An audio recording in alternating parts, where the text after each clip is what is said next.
Okay, here we go. Here's your final presentation. I'm going to give you sort of a mock look at what it should look like. All the information you'll need will be on the Moodle, plus you'll have a handout of it. Links are here for the web quest to check your fund prices, to get the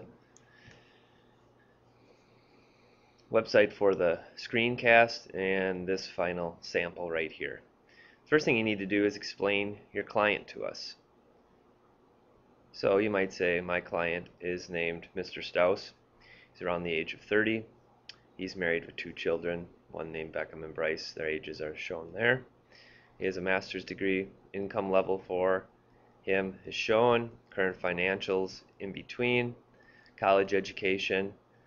The purpose of this is for the 10% of his 20,000 is for his retirement, for him and his wife, and to put money towards his college education. When we took the risk tolerance quiz, showed low to moderate risk. He scored a 54, which could suggest that his portfolio should be in stocks and mutual funds in that range, with maybe a reminder to money markets. Other things: owns a house, soccer coach, his employer is Pewaukee High School, and that should be good for a introduction to your client, part 1.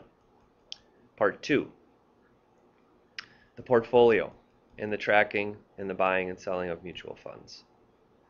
Here's what Mr. Strauss's portfolio looks like. What I did for him as his investment organizer, I managed 3 funds for him. You can see one of the funds was Vanguard, the other one was a Target fund, and the other one was Madison funds. In the Vanguard, we chose in that family of funds, we chose the Balance Admiral one. The NAV was $25.97. We bought that share 2 weeks ago, and the price has actually gone up, so we've made some money on that one. The Target one, actually, we spent, by looking at the pie chart there, you can see we spent over half of our $20,000 on, 63% of it, and the NAV there was a $25.18, and the price has gone down, and that's the one that we probably lost most amount of money on.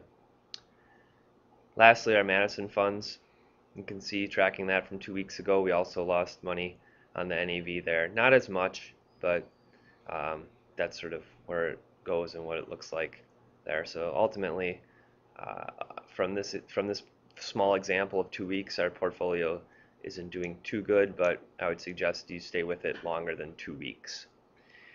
Lastly is your presentation then. The presentation of your actual findings, which would look like something like this.